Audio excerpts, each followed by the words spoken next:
Getting paper on these player haters, old news. Money on the other line, so I'm not gonna hold you. Money on the other line, so I'm not gonna.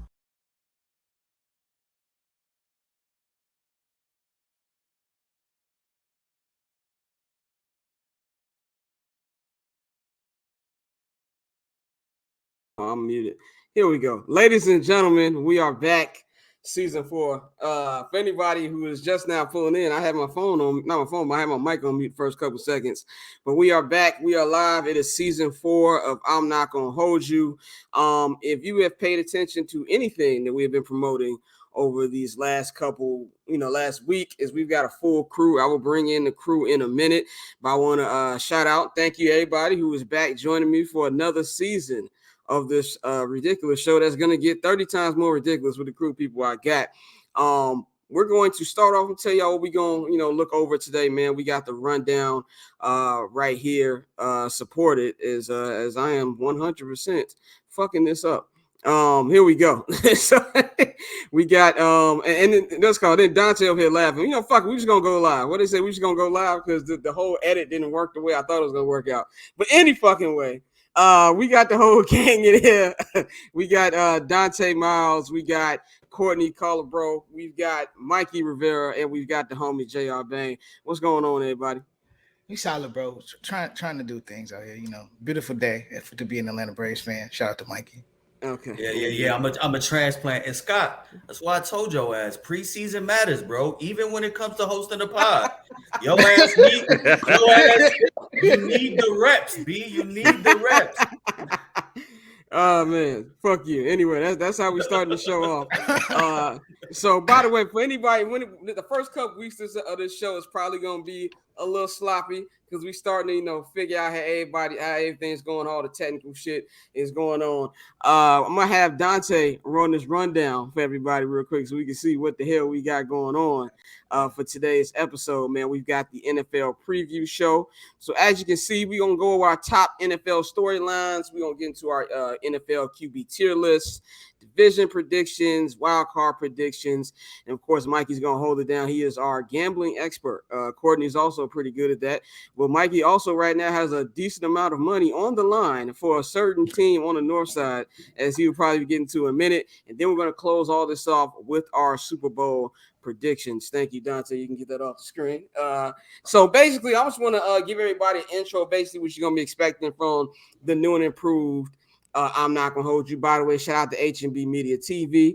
You will be watching this on there as soon as this is off. This will be uploaded to HNB Media TV, but we'll be streaming on Barber's Shed Network YouTube page. By the way, subscribe if you haven't. If you're watching on Twitter, we appreciate you, everybody out there watching. We will be going on Mondays and Fridays.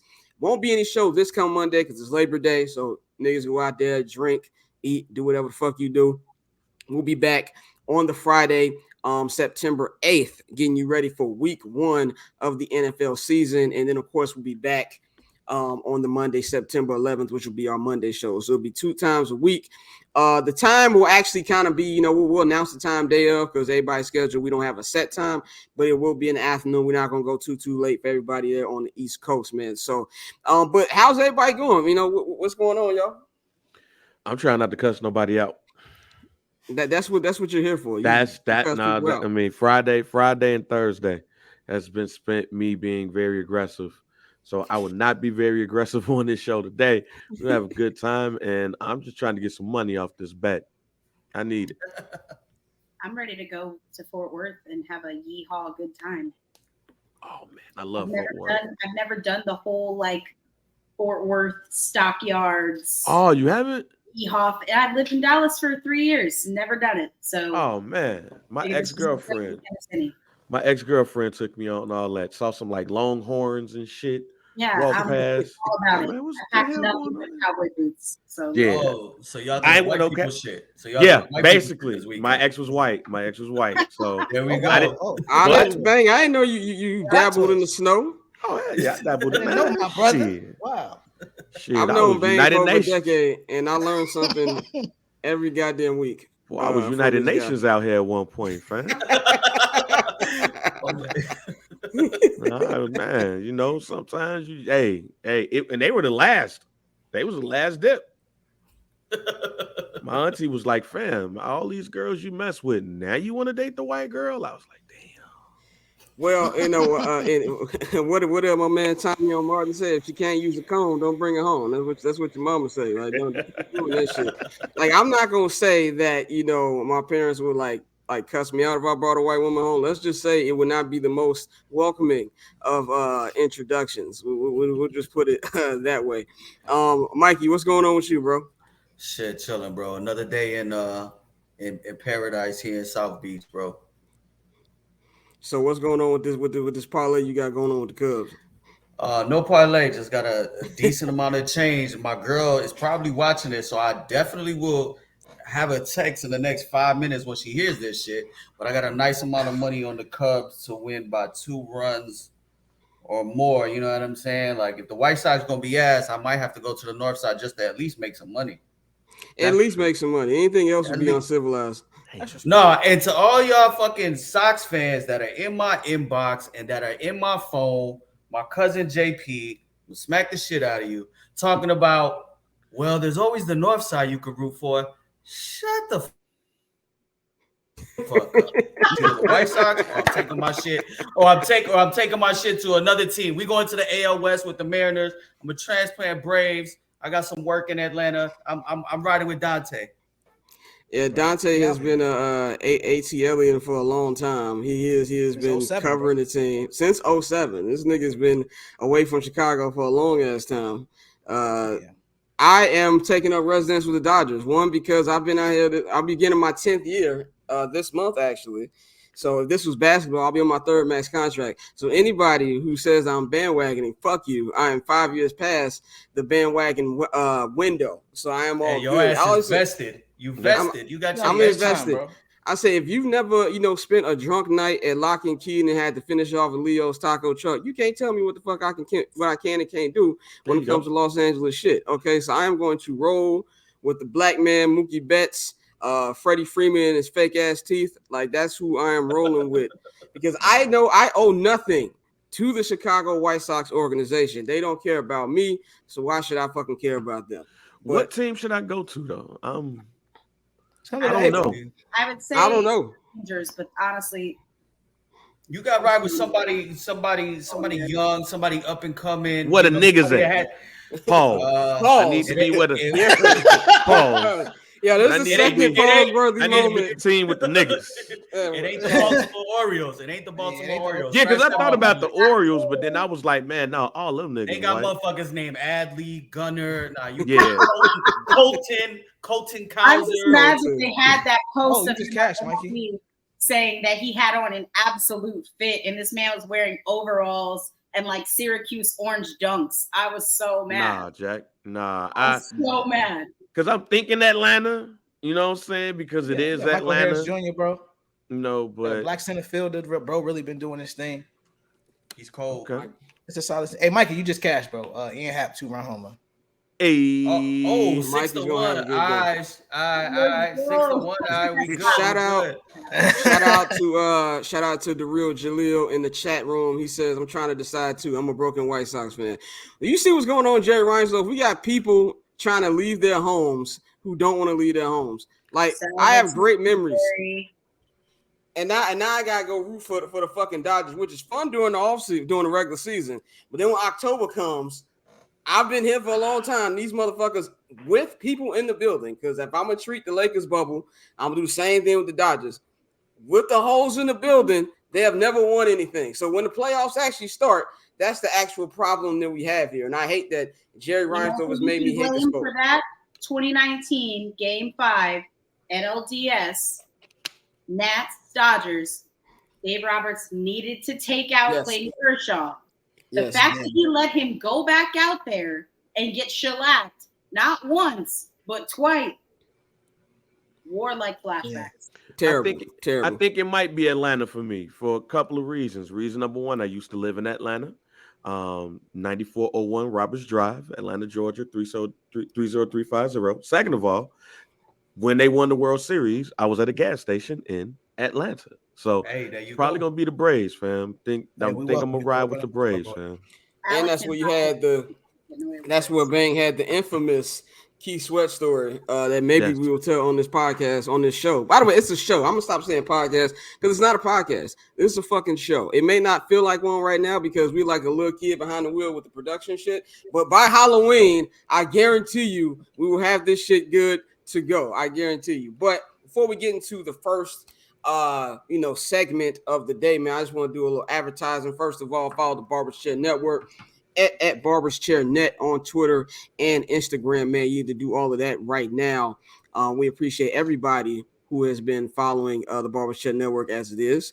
Also, if you want to support the Barber's Chair Network, and shout out to everybody who increased the subscribers this month, man. So I need everybody who doesn't subscribe to the Barber's Chair Net Patreon to subscribe to the Barber's Chair Net Patreon, man, right now. That is patreon.com/Barber's Chair Network. So I need everybody to go ahead and do that. And if you are in Chicago, I need you to come on down this Thursday. It is going to be the first event of the season for Barber's Chair Network and 79th and Hallis. It is the Bears kickoff party, and it will be at Haymarket Pub and Brewery. It is on 737 West Randolph Street. It will be from 5 to 10 p.m. Hosted by this man, JR Bang, and on the ones and twos will be the label. Come out. You can RSVP right now. Go to the bcnet.com. You can go over there. It's free entry. I know how niggas are, so sometimes y'all might just pull up, and that's fine. As long as you there, I don't give a shit. But if you want to put your name on the RSVP, go to the bcnet.com, click on the flyer, and it'll take you right there. We are having a raffle. It will be 3 different prizes. Third place winner will be getting a six pack of beer from Haymarket Pub and Brewery. Shout out to them. And if you are second place, you will get some 79th and Hallis t-shirts. So look out for that. But the number one gift is 2 tickets to a Chicago Bears game this season. And we will let you know exactly which game that will be at the event. So pull up. The tickets are the raffle tickets are $10 on the website, and at the event we'll still be promoted there. So you don't have to get it online, but do yourself a favor, get it before you do that. Come on out. We're going to have a good time. So I'm looking forward to seeing everybody there, man. But let's get into our first topic of the afternoon, man. With the NFL season going on, there's a lot of storylines. It's been a long-ass off-season. I feel like this one's been longer than usual because it's just like maybe because the White Sox have been bad, but I'm not going to harp on them as much as I probably could. But now it's back, and there's a whole bunch of storylines getting into this offseason. So number one, we're coming off the Kansas City Chiefs winning their second Super Bowl in the last 4 years after beating the Philadelphia Eagles this past February, man. And the question that's been going around are the Kansas City Chiefs a dynasty? And if not, will this year's championship make them a dynasty, man? Who wants to tackle this one first? No, they're not a dynasty yet, fam. We moved the goalpost so much on the dynasty shit that is crazy. And I think we moved the goalpost because we feel like if it doesn't happen in our era, we got to move it so it could look like it happened in our era. Ain't no back-to-back happen yet, fam. Once they get a back-to-back ring, then it's a dynasty. That's the only thing that we waiting on. Other than that, they damn near have everything that we're looking for. But they got to get that back-to-back. San Francisco got their back-to-back. Dallas got their back-to-back. The Pittsburgh Steelers got their back-to-back. The team that I don't want to talk about got a back-to-back. They need that. And once they get that, they'll be a dynasty, fam. And you should want to see them get the back-to-back too to make it a dynasty. See, I think if they just win another one in the next season or two, I think that quantifies as a dynasty. I mean, think about what the Giants did in 2010, 2012, 2014. That was a dynasty. I think if the Chiefs can absolutely win another one the next season or two, I think 3 and 5 or 6 years, it's got to quantify and qualify as a dynasty. No, I think when it comes to the dynasty, I'm with Bang. I need a back-to-back championship. That's something that unless you have a really like dominant run like the Patriots, which is something we'll probably never see again. But in order for you to really be considered a dynasty, I need those back-to-back championships. And so I think with the Chiefs, they have the potential to be, one of the greatest runs in our I don't want to say in our lifetime because it's still ongoing, and Pat is so young, so we really don't know where this is going to go. So potentially they could be one, but right now, until they get that back-to-back, I would say no. I agree. I in order for it to be a dynasty, you have to have back-to-back seasons. You have to be able to show that. I mean, if not, then you're looking at something. Do y'all consider what the Blackhawks did in 2010? That through that era, do you consider that a dynasty? I mean, it was broken up. No. We remember that as great years. Like it was a 5-6 year run, but that wasn't that wasn't a dynasty. I need back-to-back. I really need. In order for me to consider something a dynasty, you need 3 championships in a 4-year window, with 2 of them having to be back-to-back. If you fuck up on the 3rd year, cool, we get it. Then you come back the next one. You know what I'm saying? And win it. So I agree. I mean, it's a high standard, but it has been accomplished before. And we can't lower it, like Bang was saying. We can't lower the goalpost and move it back or move it forward. Just because we're thirsty to see that in this era. So I agree with y'all. I don't think so unless they win it this year. Now, Dynasty's supposed to be hard too. See, that's the thing. Very true. Yeah. Like this is supposed to be difficult. Like when you look at other sports, it's difficult. I don't give a damn who you playing. It's difficult to win 8 championships in a row. It's difficult to win 3 in a row. It's difficult to win 2 in a row. Dynasties are supposed to be different. There are great runs, then there are dynasties. And to me, I think the NFL is the one who put this here, because when you look at every dynasty that they love to talk about, it involves a back-to-back. And when you have, I guess you could say that the New England Patriots is the greatest dynasty in football history now. Like, look at that. Yeah, like, probably. It's hard for me to not make that what it is because of what I've seen in now 41 years of living. Yeah, I think this the whole conversation about dynasty. It's kind of like what we talked about on Summer Sessions not too long ago. People like crowning shit way too fucking early, and I think it's something that that, like you said, dynasty is supposed to be hard. This is something where it's not supposed to be everybody has one. And if you even look in basketball, everybody wants to give the Spurs a dynasty. The Spurs are a really good team. They had a great run. They are not a fucking dynasty. If you're champion, if you win a championship and you get knocked off the mountain every other year, that's not a dynasty. Like, you have to at least get one. If they'd have won in like 2004, the year that the Pistons won, that'd have been back-to-back shit. It would have been 3 people, 03, 04, 05. That's a dynasty. If you look at the history of the game, and like in basketball, I only think it's a couple of them. You know what I'm saying? Basketball, you've got obviously Russell Celtics. That was sacrilegious. Russell Celtics, the Showtime Lakers. You got Jordan's Bulls. You got the Kobe and Shaq Lakers, and then you got the Golden State Warriors. Those are the only dynasties. So with the NFL, it's the same thing. Like you said with the Blackhawks, we enjoyed the Blackhawks run. That ain't no damn dynasty. Shout out to Tim in the chat. He said the Blackhawks were absolutely a dynasty. He lost the wagon. That was Vancouver in 2011 and made it to the West Conference Finals in 2014. Could have easily won more if Bowman had trade away some good players. Hey. I'm gonna tell you what Leimert Park legend Moesha once said: almost doesn't count. Hey, man. Hey. Nice run. We was around here happy. Black folks was around here talking about some I love hockey, but it ain't no dynasty, fam. And it's a lot of ifs in that.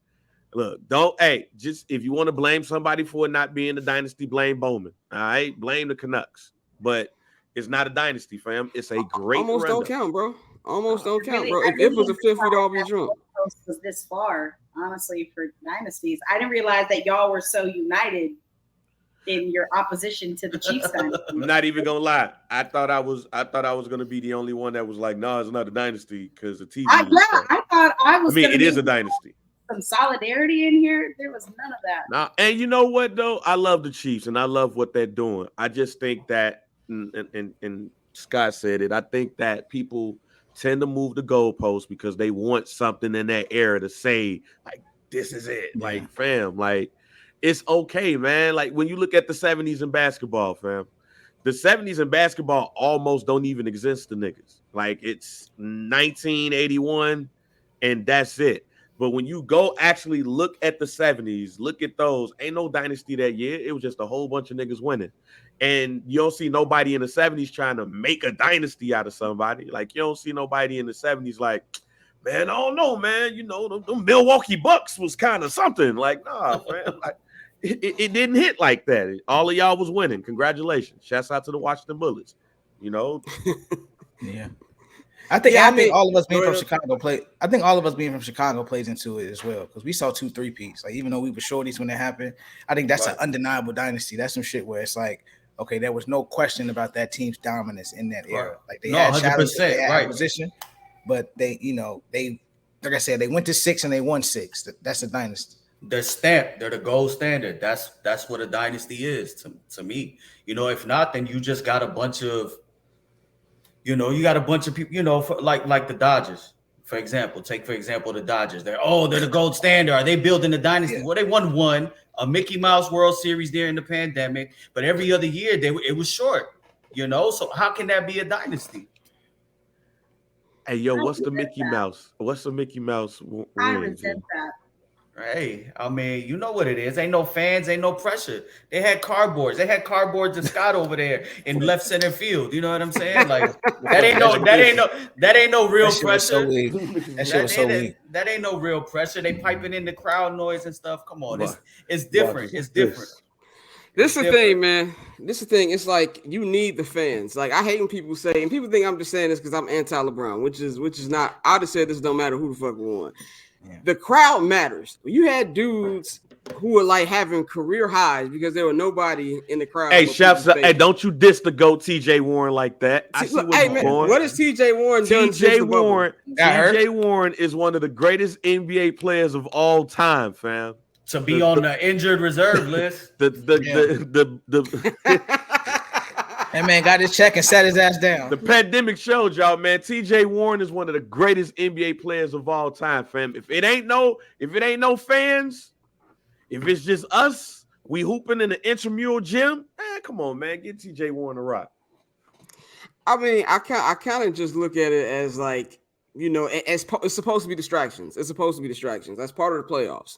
You know what I'm saying? Now, I'm not saying the Lakers wouldn't have won. They were a great team up until the actual shutdown. I remember actually that little, you know, couple game thing where LeBron and them knocked off the Bucks. They knocked off the Clippers, and they knocked off somebody else right before the shutdown happened. So I'm not saying they wouldn't have won, but to act like that's not part of it is part of it. And that's the same thing with the Dodgers, and that's the same thing with all these other teams. It's like we're using too many excuses when it comes to these sports. And so when we come to the Chiefs, what they've done the last couple of years has been incredible. I don't think they're a dynasty yet. They win this year, they 100% will be. And that's back-to-back. That's 3 out of 4 or 5 years right now. And that's something where we haven't seen that since the Patriots. And I'm talking about the first Patriot team that actually repeated, the Teddy Bruschi, all of them guys. That's the standard right there that for me is a dynasty. You can have great teams, but to use that actual word, and you got to do a little bit more in my opinion. So, but we can talk about that forever, man. Let's talk about, rookie QB starters, man. We got a lot of rookies out here starting. Shout out to Matt Nagy, who thought that Justin could learn behind Andy Dalton. But we got CJ Stroud over there in Houston. He's going to be the starter for the Texans this season. Anthony Richardson has not only been the starter, he's been named one of the captains for the Indianapolis Colts. And of course, in Carolina, it is the number 1 draft pick, Bryce Young, as the the starting quarterback over there in Carolina, man. Mikey, what do you think about this just throwing them out into the fire?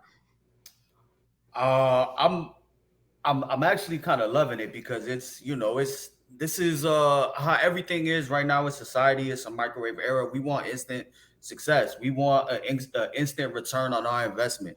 I mean, all of those teams, the Panthers, the Colts, and the Texans, they all gave up something to acquire those quarterbacks. I mean, you have to see what they got now. I mean, it's something that we're going to get into, eventually, in this pod and in the weeks to come when we talk about Justin Fields. But you don't get, you get up to year 3 in your rookie contract before they need to decide if you're the guy or not, or if we got to start making adjustments. So why waste time? if you know, in the case of the Panthers and in the case of the Texans, more than likely they're gonna be asked and probably in the top 10 next year in next year's draft, just because of the parts around them, similar to what we saw in Chicago last year.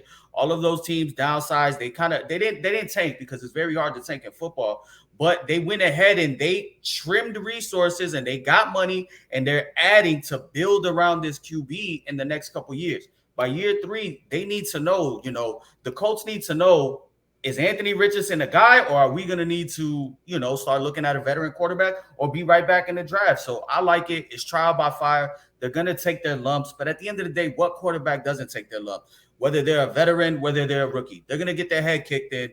And the only way you learn and you get better is by playing. Yeah, year one, decent. Year 2, you decent. Year 3, oh no, you hella decent. That's the conversation right there. If by year 3 you like, man, dude, decent, but you got to start asking questions, man. And to your point about that tanking, and the Arizona Cardinals want to have a conversation about that. They're about to set the new standard about tanking right there in Arizona, because they tanking for Caleb Williams. So, hey, look, when it comes to Phoenix or Arizona, whatever, they're about to set the new standard. But with that new standard, look at the contract that Kyler Murray just got. Mm-hmm. And you can't find yourself even in that situation. So it's a gift and a curse to all of this, because Kyler Murray ended up being what they thought was going to be the guy. And then he ended up tearing his ACL, but he really is the person that does it with his legs. And he ain't really going to have that all year. And then you got one of the best quarterback prospects ever. Hey, man, you don't want to find yourself in a situation like the Cardinals and what they got to do. Yeah, I definitely agree with that. I think the thing that to me sticks out the most when you see all these different quarterbacks that are taking over for the rookies is the different change in philosophy, which is needed, because I think the model of having a fucking vet, like, what's the point? And I'm not saying that these vets, they can't learn anything from them, but it's just like, especially if you're a franchise like the Indianapolis Colts, where the Indianapolis Colts are they're not going to be doing shit this year. Let's just keep it 100% a buck of what's going to happen with them. They're not going to be shit. You might as well just throw him out there, get his lumps out there, make him go out there, throw some interceptions, make him go out there and feel everything that's going to come with being a quarterback. Because if you don't, and then you put together a team that might be competitive for the next year, then you got to look at it like, okay, now he still has to go through those bumps in year 2, which is something that, as we even see as Bears fans, something that kind of happened with Justin a little bit, man. And I feel like the quicker you throw them in there, the quicker, one, you can see what kind of quarterback you got, and 2, the quicker, even if they are what you expect them to be, they can just get the lumps out the way. So I personally like that. Yeah, I agree. I think, like you said, more than anything, you want to start that clock early, because when you start that clock, even if they're bad, that's not necessarily bad for you, because now you know that you need a new quarterback, and 2, because you're not winning games, you're probably going to be in a position to get that quarterback. So, and as far as the whole sitting behind a vet, I think that you should only do that if you have a quality vet for that quarterback to sit behind. If it's not somebody where they're picking up good habits, they're picking up good steady habits in the QB room, then no, you don't. Like you said, having Justin sit behind Nick Folk or anybody like that was dumb. That was nothing to really, benefit from that when they're 2 completely different quarterbacks.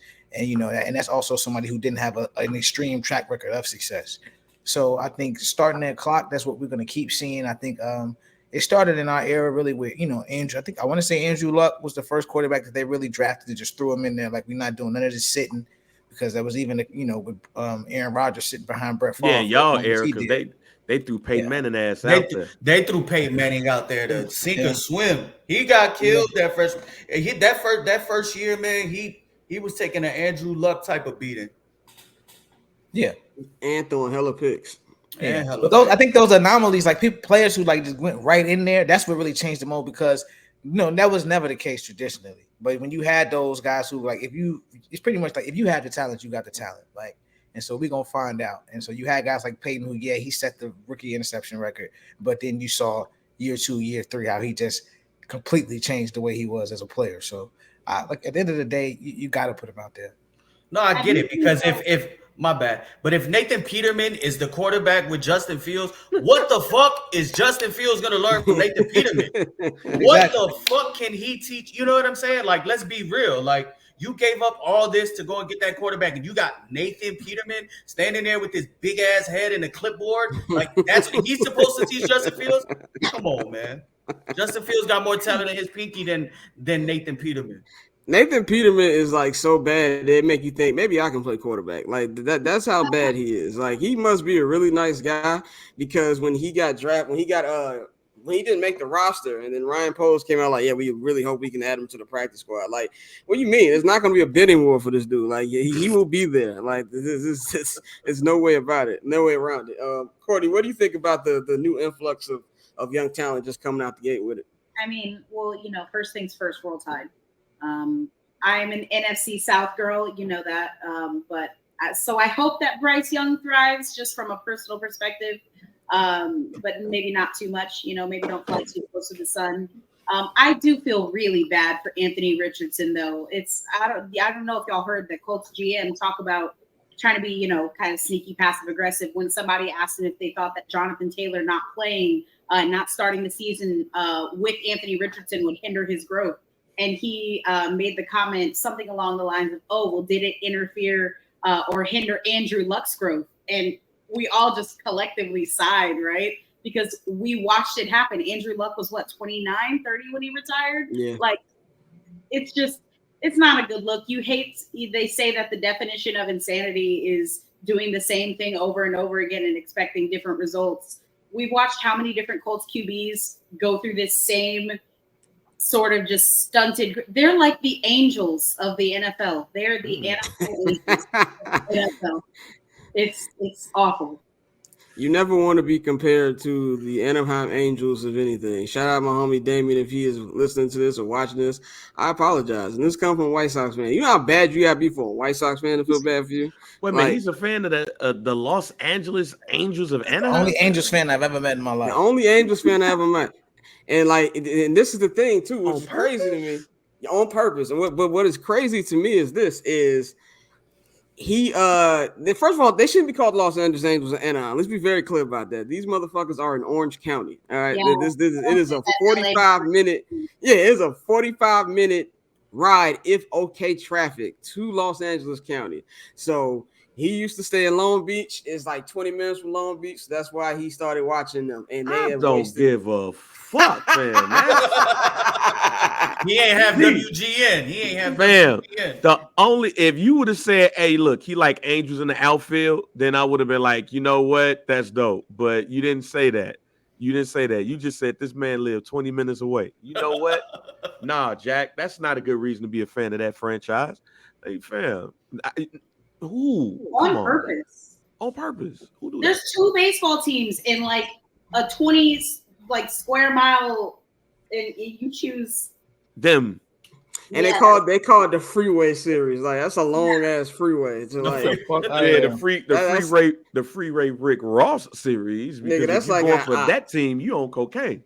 That's an hour and a half, bro. If you taking the freeway from fucking Anaheim to motherfucking Dodger Stadium, that's at least an hour and a half. Like easily in okay traffic, man. But let's move on to our third storyline before we get into our nice little QB tiers, man. I want to talk about the slow death of the running back. We saw everything that happened this offseason. Saquon took forever to get his deal, which really wasn't that good. Josh Jacobs held out for a long time.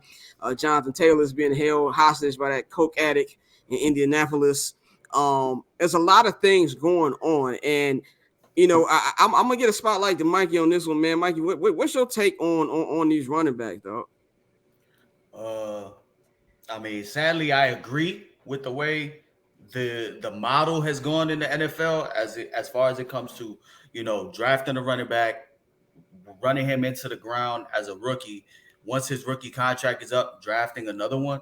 But I think it's just because of how the game has gone, as the majority of the league has gone to this spread offense and to, utilizing the running backs more as pass catchers.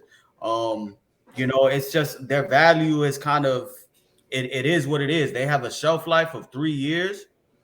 And then that's it. I mean, what really burned the running backs, honestly, is the Ezekiel Elliott contract, because he did not live up to that contract that Jerry Jones gave him.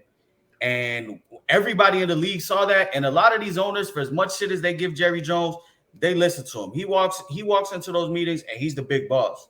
So he got burned by the Ezekiel Elliott contract, and they said, nope, not no more. I mean, look at the Todd Gurley contract. Nope, not no more. What's the point?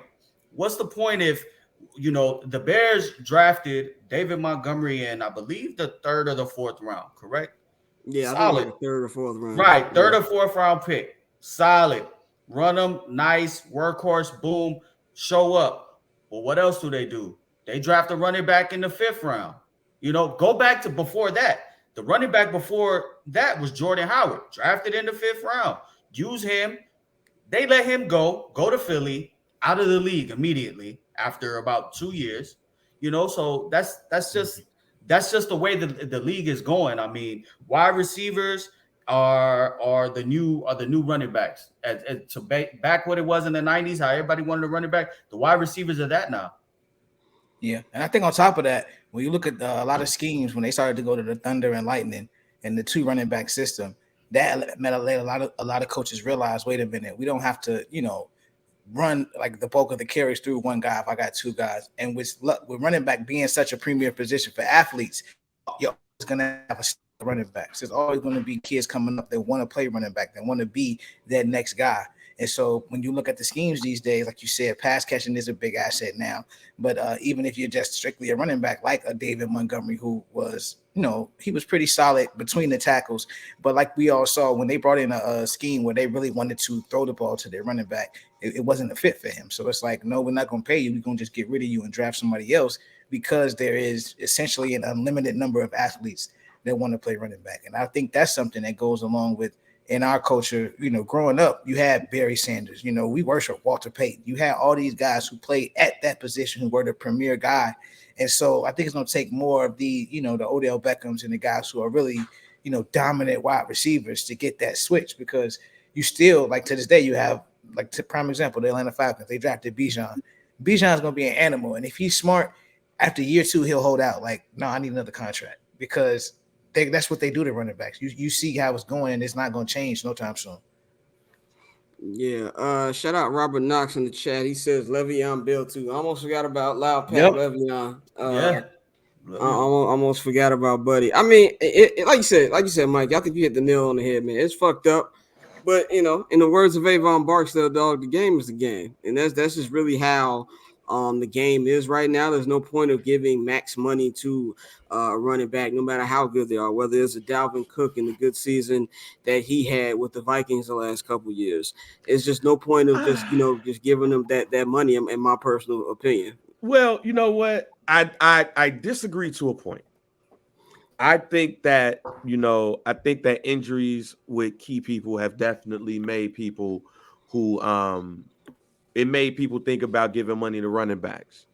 But you also look at, I think more than anything, is not necessarily injuries. It's been people that has been good when you find them in the late rounds, because you don't have to pay them that.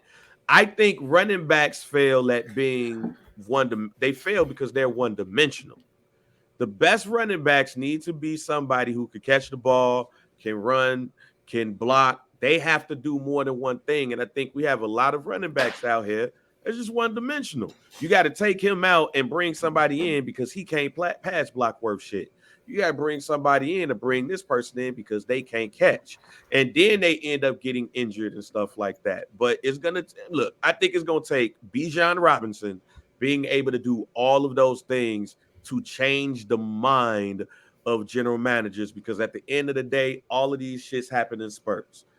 So like this generation right here is the generation that don't give a fuck about being a running back. I grew up wanting to be a running back. But then if Bijan Robinson is successful, then we're going to have some GMs like, oh man, I think we need to go ahead and get Buddy. But they just have to be more than just a one-trick pony.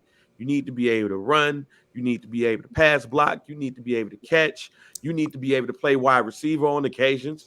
And that way you can maximize whatever you're getting, because sometimes playing those other roles is going to make you stay healthy, because you ain't got to run through these holes in the damn offensive line like that.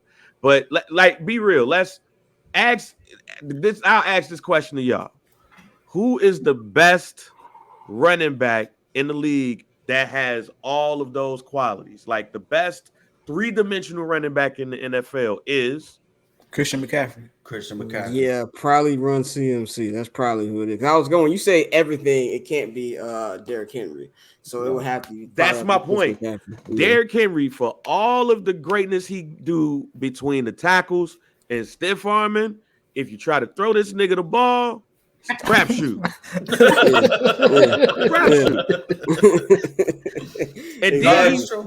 And then he runs so upward, even though this nigga is bigger than everybody. Fam, wait to get to the later end of the season in the postseason. In the postseason, they be cracking his ass, Jack. It's like he wear you down during games, but you wear him down throughout the season. Then it's the first week of the playoffs, and you think the Tennessee Titans is gonna do something, and then next thing you know, some damn safety come and crack his ass. It's like, hey, Derrick Henry's out for the games. Like, fam, what the fuck? Because he's worn down now.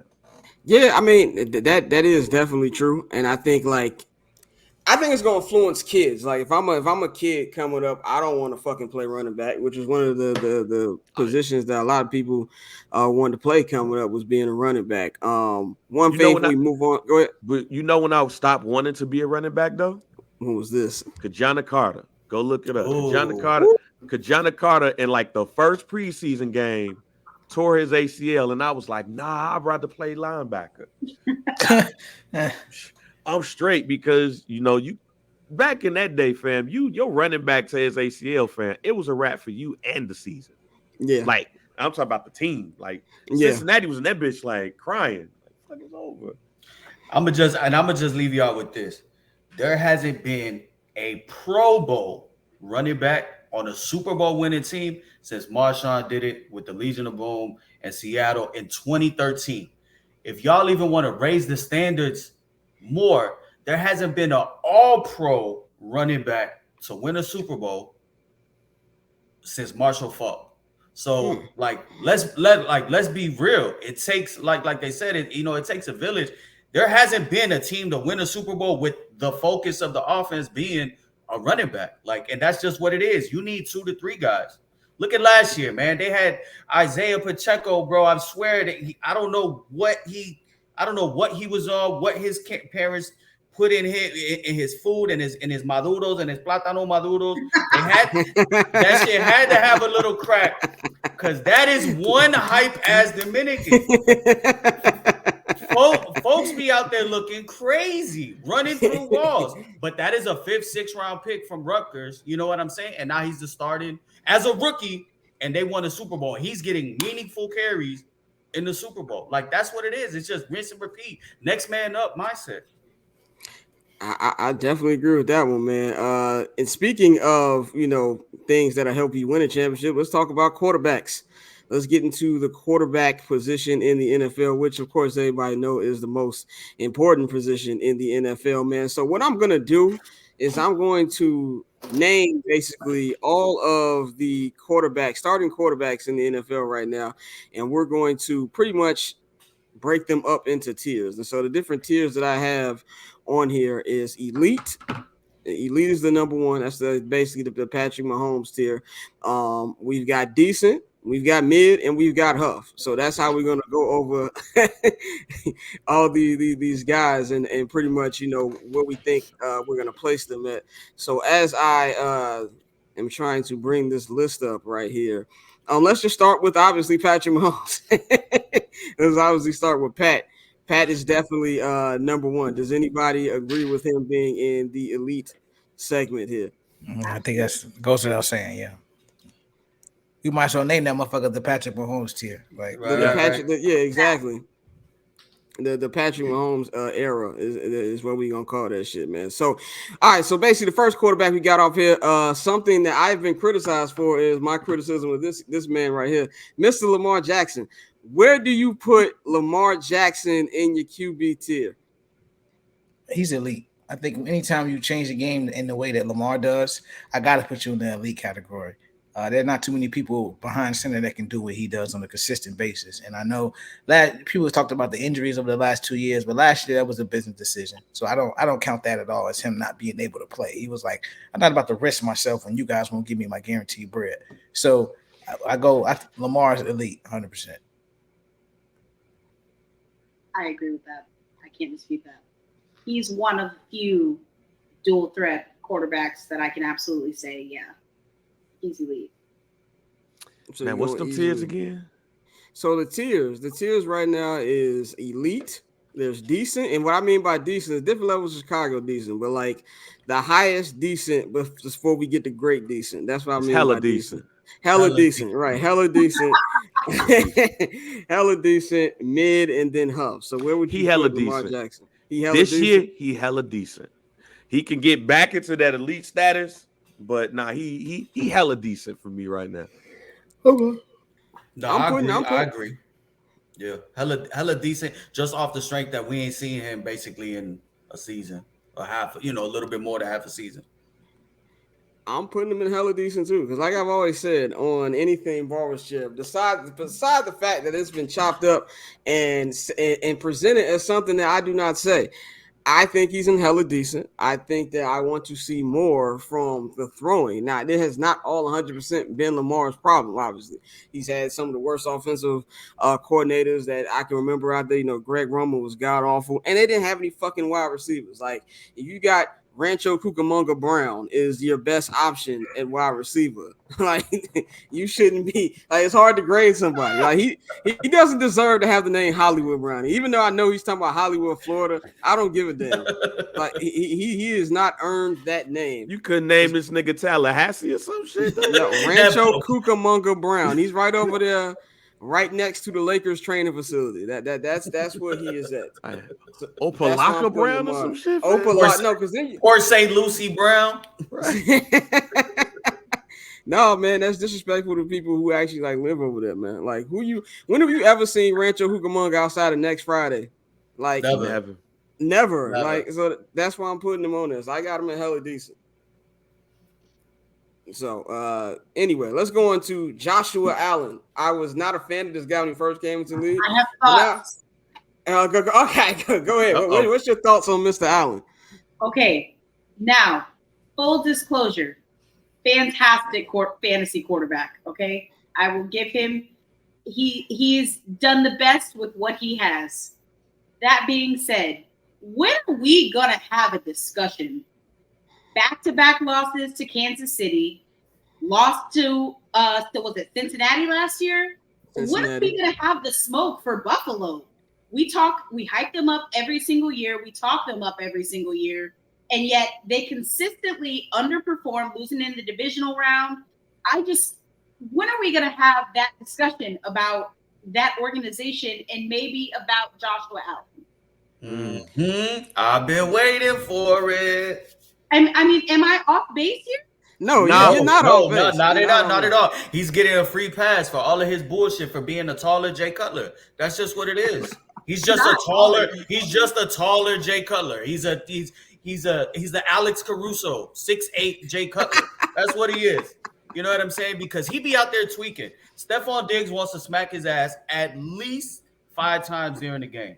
And I and it's I think a lot of people are cutting Josh Allen some slack because he took such a large step, like after year 2. Because I don't know if y'all remember that rookie year in against the Texans, he had some of the most outrageously stupid fucking decisions ever where he tried to flip it, the forward pass, like his IQ is crazy. That might be another crack baby, or what's big in the white community, methamphetamine or something. That might be a meth baby. But I agree. He's in the hella decent just because of the stats he puts up, I would say. but he got some pressure on him this season for sure. For sure. He's got to have the most, in my opinion, he's got to be under the most pressure because every single other team around you in your division has gotten better.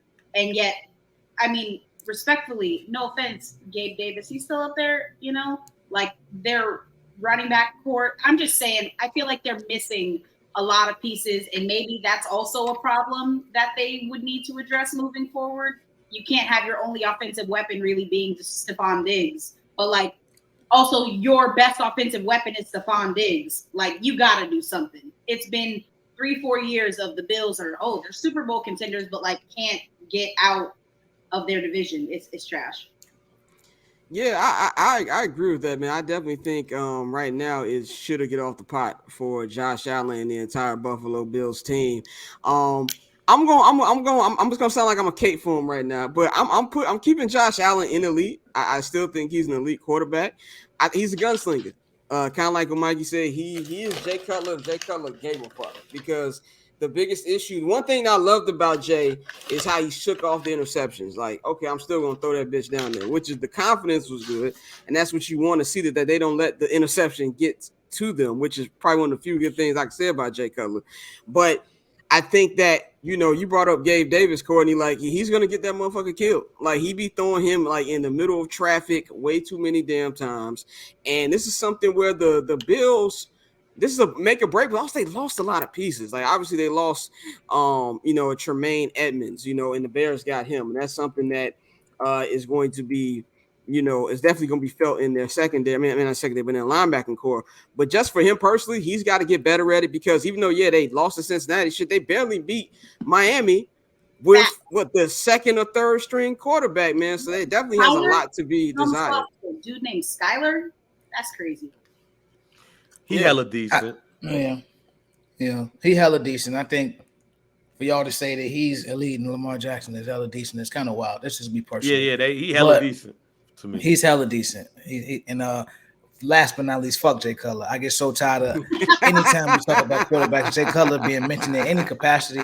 I get it. You know, he's the best quarterback in Bears history, but the bar is below hell when it comes to that franchise of quarterbacks. So me and Jay Cutler have had beef since my senior prom in Las Vegas when I saw him when I was out with my prom group, okay, with his then wife, okay. I went up to that man. I was the only person in my group that recognized him. I waited. I'm a polite girl. I waited until they were done with dinner. He was getting on the elevator about to head down. I saw my chance. I went up to the elevator and I asked this man for an autograph. And you know what he said? He said, "What school did I go to?" Starts quizzing me, okay? And you can't play. I knew who he was. I'm like, who the fuck are you? Like, 18-year-old. Exactly. Why else would I know who you are, Jay Cutler? Anyway, he ran me through the gambit of questions and then still didn't give me an autograph or a picture, which is well within his right, okay? But there was a local magazine in Vegas that like let you know about all like the celebrity appearances around town. And there was a little blurb in there about how he signed autographs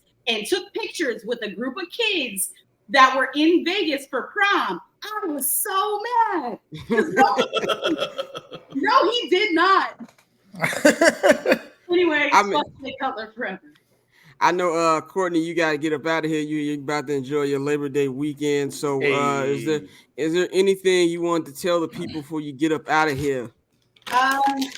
Nah, I mean, Josh Allen, it's all on you now. The ball's in your court, but if you're listening to this. quick. Who's your quick Super Bowl pick? Quick Super Bowl pick. Super Bowl picks. Honestly, I really like an NFC East, AFC East.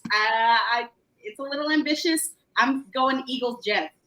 Eagles Jets. That means it would be Rodgers versus Hurts. Aggressive amount of green. Aggressive. Well, Courtney, we will holler at you next Friday. Enjoy your weekend. And we'll have you back next week. So all right, sounds good. As Courtney is exiting, we are going to get into the next quarterback in this tier list. And in the words of a certain Cook County inmate, we got room keys because we talking about Mr. D. Kelly himself. Deshaun Watson. Hella mid, niggas. Hella mid, Jack. Unless he got an upgrade, fam. He hella mid right now. Let me Sorry about that. Got a call right there. This is live filming, people. Yeah, but hella mid, fam. And I thought I put that on what's name? Hella mid, G. I'm talking about hella mid. And look, I get it. Dude ain't played in like a year and a half, 2 years. But still, you still got to classify dude as hella mid simply because of last season. He can grow, but right now, he looked like he gonna have to retire in a couple of years and just, get the little massages and stuff that he was getting from the little shorties, allegedly, reportedly. I say mid.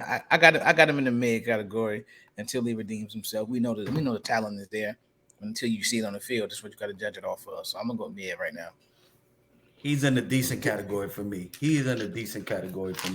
Just because I'm gonna cut him some slack just because of taking the year off. I get it. It's hard. I mean, if we were to take a year off at anything, I'm sure it'd be difficult, let alone playing the quarterback position with a new team in a whole new environment, new wide receivers, new weapons, new all of that. So he's still decent, but a lot of people forget that boy was in the elite category. Yeah, he was prior to all this. So if he can regain form and build that connection with Amari Cooper, lean on Nick Chubb, you know what I'm saying? Like Nick Chubb don't got a contract, so you know what that means this year.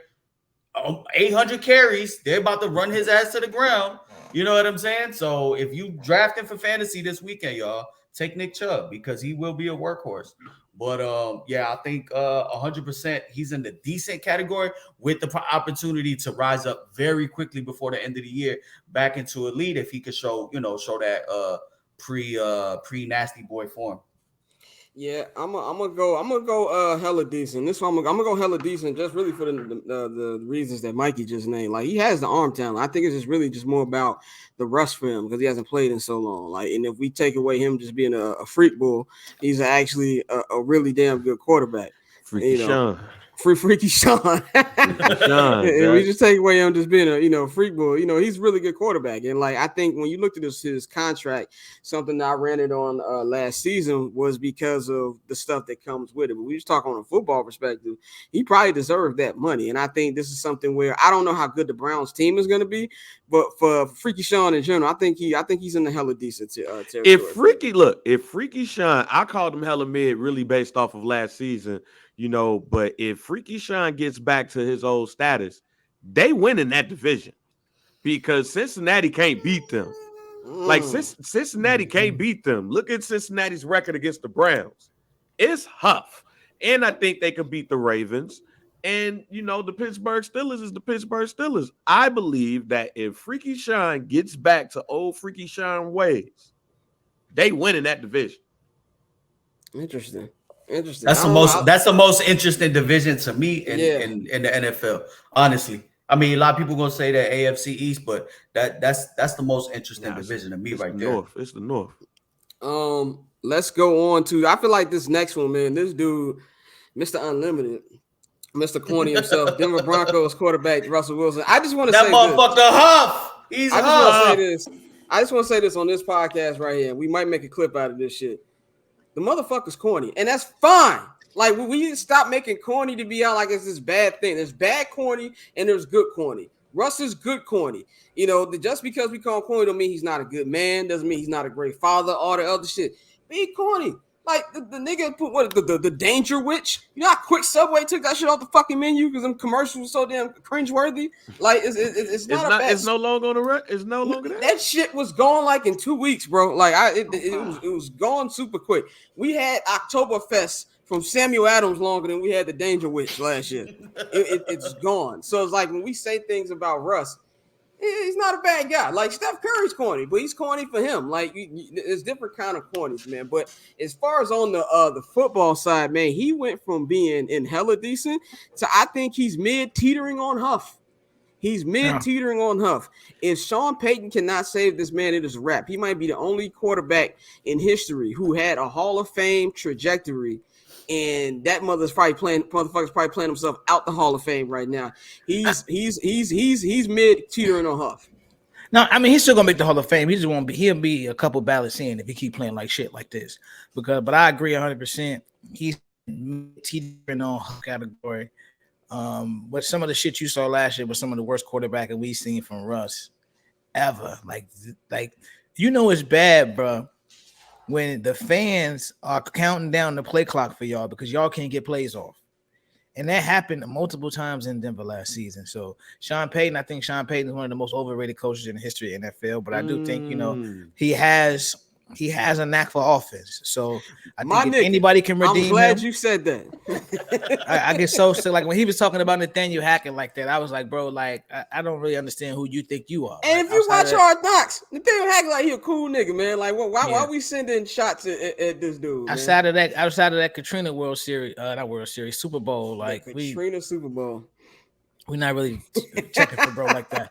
But but if there's anybody who can, design an offense around Russell Wilson's strengths, it is Sean Payton. So, I expect to see a lot of them in, the quick passes and, the pass to the running back. He's not going to take too many deep shots down the field, even though Russ, when he was in his prime, when he was in Seattle, one of the things he was known for was that touch on the deep ball, the 20, 30-yard bad, dropping it in the bucket. That moon ball, yeah. That shit would go all the way up. But them shits is ducks now. So it's gonna take a lot. They said he played through injury, the rotator. I think it was a labrum or a rotator cuff, something like that. So we're gonna see. But right now you got to put him squarely in that mid conversation. And if he has another year like that, he's huff. I got him in the huff. Listen, everybody sees Tom Brady. They saw Peyton Manning. They saw people in that back end of their 30s, you know what I'm saying, being successful. Russ is in the middle. He's, what he say, 33, 34. This shit started all to go downhill when he was talking about, I'm going to play till I'm 40, until I'm 40 something. First off, you're not built like that. You're a smaller tier quarterback. You get hit a lot. You know what I'm saying? And you like to sometimes you have more legs than a Tom Brady or a Peyton Manning does. So you make yourself a little bit more vulnerable. All of this shit started to go downhill once he started, we started to see, he started to peel back the layers on how corny and how full of himself he really is. But I got him in the huff category. The shit we saw last year was downright it was shocking. Atrocious. It was atrocious. It was probably one of the most shocking things to come of the season. How bad he looked. I mean, Jerry Jeudy is hurt again. It's another day that ends in Y. Jerry Judy's hurt. I mean, Javonte Williams is hurt. You're installing a new system. You got a new quarterback. Sean Payton's coming in on that authoritative, mindset, and we don't know how they're gonna react to that. I don't know if he likes to be coached like that. If we go back in the history of everything that has come out from all of those Seattle Seahawks greats, they said he was pussy. They said that he, that Pete Carroll would have to tell them lighten up on him. So, clearly Sean Payton's coaching style and how he's handling that room is not going to be, I don't think it's going to be conducive to a good functioning relationship. And that's just not even mentioning his play, it's just everything from decision making to his arm strength. Everything seems to have gone down. Hey, real quick, man, that's black folks' fault. Russell Wilson is black folks' fault. When Russell Wilson was with the white woman, all right, when he was with the white woman, he was lame and all that stuff. He divorces or breaks up with the white woman. He gets a bad black woman in Sierra. She starts filling his head up with all of that. Then all of a sudden we start messing with Russ because Russ dumped the white woman to not only get a black woman to get Sierra. And then, he let Russ cook and all of that. She want to be in different places. She don't want to be in Seattle. So he yeah. It's black folks' fault, man, because we bigged that man head up. His ass ended up going to Denver, and Pete Carroll was probably like, look, I was trying to tell these folks that he ain't as good as y'all thought he was. We was masking a lot of that stuff because Geno Smith gets into the same damn offense, and not only was he cooking, people are talking about that he's an MVP candidate for this year. So I'm going to put him in not only the hella huff category. I am so thankful that the Chicago Bears was able to trade for that man, because golly. Oh man, we're gonna do speed round with somebody with us quarterbacks. You know, it's Labor Day weekend, man. People got plans. Not me. I have nothing to do. But Mikey has some shit to do. But we're just gonna go speed round, man. Of course, Joe Burrow. I think we can all agree. Joe Burrow's elite. He's elite. There's only two elite quarterbacks to me: Mahomes and Burrow. Mahomes, bro. I'll fuck a nigga up behind Joe Burrow. Now rookie quarterbacks. Let's just really put what we think they're gonna be. So C.J. Stroud. I believe C.J. Stroud is gonna be hella decent. Yeah, he's gonna be hella decent. This season? Oh no, eventually, but this year he's gonna be. This season. Oh, this year he's gonna be hella mid. Okay. Yeah, he'll be mid this season. Mid for a rookie is cool though. We okay with that, especially with the Texans. Yeah. Right. He gonna be mid. I think he's gonna be Huff. I don't know one Texan wide receiver. Nico Collins. Nico Collins. Tank Dell. All Huff though, but yeah. I was gonna do the Snoop. Who? I don't know who these guys are. I'm sorry.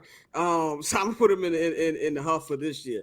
And Anthony Richardson. I just want to say this. Not only do I think he's gonna be Huff this year, I think this nigga's just gonna be Huff. Like I'm sorry. That's just where I'm at with Anthony Richardson. I think he's going to be high mid though. I'm drinking the Kool-Aid, fam. I think he's gonna be decent. I think he has the right coaching staff with him to make him hella mid. And I think as long as he's around this coaching staff who had Jalen Hurts, I think he's gonna be okay. I think coaching is gonna big him up. Yeah, I think he's gonna be mid. He's gonna be mid, but like the good mid that old head spoke, not like this reefer. Yeah, he's reefer. He's reefer. He's gonna be okay. But I think he'll stink it up this year, especially without having Jonathan Taylor. I think it's gonna hurt a lot. And taking an all-pro running back away from a rookie, giving him that safety net. But I think overall his work ethic and like with all the tools he has, because I mean, like you said, we've seen some of this shit. He's no Jamarcus Russell. He's in shape. He's in the gym. He's actually putting in work. Him being named the captain by the coaching staff says a lot to me in his rookie season. Rapping. Yeah, and he rapping. He already decent off that. As long as he don't pull a Miles Bridges, we good. Like, as long as he don't do that, we all right. So I think he's gonna end up being a quality mid, I'm gonna keep it a buck. I'm drinking the Kool-Aid. I think he's gonna be decent this year. Because all things considering, who he got around him and the lack of, talent, they're taking away from Jonathan Taylor, but they still believe in him. But I think he has the potential to be gas down the road, honestly. I think his makeup, his character, the intangibles, his size, and for all the same reasons that everybody is on Josh Allen, you looking at the black Josh Allen, you know what I'm saying? Makeup, build, arm talent, speed, strength. I just think what Florida had, he was kind of Huff in Florida, but you see the potential there. I think he's got the potential to be probably one of the second best one in this class. You guys got high hopes for him, man. We'll see how that happens. Next one is porn star Jimmy. Jimmy Garoppolo is mid. Huff. He's gonna be Huff this year. He's not gonna finish the season as the starter, Jack. Okay. Yeah, I predict that he's gonna be the first starter pulled this season. Okay. That's a nice. Okay. I like that. Okay, I like that one. Yeah. So everybody on mid Huff, who we got? Yeah, he's Huff. He's Huff. Okay. I don't know parts of that. One of the most debated quarterbacks on Twitter, Justin Herbert. He's decent. Justin Herbert, hella decent, G. Hella decent. He hella decent, but he got to show it too. Hella decent. His coach is an idiot, but I think he's hella decent. His coach a dickhead. Yeah. Take the three. Take the fucking field goal. They take the field goal. If they took the field goal just twice last year, just twice out of the 7 times that he chose not to, the motherfuckers winning the division. You know what I'm saying? We're gonna take a little break from the QB2. We're gonna come right back to this, but I want to get to Mikey's gambling picks, man. So, Mikey, man, tell us what you got as far as the different tiers of not tiers, but like what exactly people should be looking for on a gambling tip with MVP and Super Bowl. For Super Bowl, I think, for Super Bowl, as we expect, the Chiefs right now are the fave. The Chiefs right now, you could get them for plus 600. So for all my gambling illiterate people, I'm looking at you, Scott. Plus 600. Anything with a plus means it's positive odds. It's 600. You throw $100 on that, you are winning $600 plus your $100 back. So you're getting 700. If you're plus 1,000, like the 49ers are, you throw the 100, you're winning 1,000, and you're getting your 100 back. So, I really like to look at value. I like to look at strength of schedule. And I also like to look at the teams that are built like stout on the lines, because at the end of the day, you got to be able to play football in any type of weather. You got to be able to play December football. You got to be able to go on the road. You got to be able to hold it down at home. So right now, just to give you the 5 favorites, it's going to be the Chiefs are the number 1 favorite at plus 600. We got the Eagles at plus 650. You got the Bills, who are the 3rd favorite to win it all, at plus 900. You got the Niners at plus 1,000 with Brock Purdy, and then you got the Bengals at plus 1,100. So, I mean, who are some teams for y'all that y'all think realistically that you think will win the Super Bowl this year? And I'll give you their odds, and you tell me if you like it. I think that the Chiefs should be number 1, correct? They are, yeah, they are number 1. But see, for me, I don't like the Chiefs this year. Obviously, I don't know. I got to see it again, but I know last year they cut Tyreek Hill. They went ahead and won it. Then this year, they downsized again. You lose Juju Smith-Schuster. If you look at their wide receiver depth chart, clearly on their offensive side of the ball, Travis Kelce is quote-unquote wide receiver 1. But the lining up as number 1 wide receiver is Kadarius Toney. After that is Sky Moore. So do you trust long-term like that receiving core? I mean, I trust 15. And that's pretty much where my trust lays at. I mean, yeah, it is you bring up good points, and the AFC is really stacked. The question I got for you is, outside of the Eagles, like, who is like the highest, NFC team in Vegas outside of so it'll be the Niners, and then so the 3 in the NFC will be the Eagles, the Niners, and then it's the Cowboys, surprisingly. And then after that, you get a flurry of AFC teams, and the next favorite for the NFC is going to be the Lions at plus 2,200. Now, if y'all are drinking the Lions Kool-Aid, which I am not, I don't get it. Yeah, they're plus 2,200, right? They're plus 2,200, $100 and wins you $2,200. Honestly, for me, what I like, and this is just how I've been looking at it, and kind of looking at how things are going to play out. I really like the Ravens to win the Super Bowl at plus 1,800. I was just about to ask you about the Ravens, because that's a team like the Ravens looking like.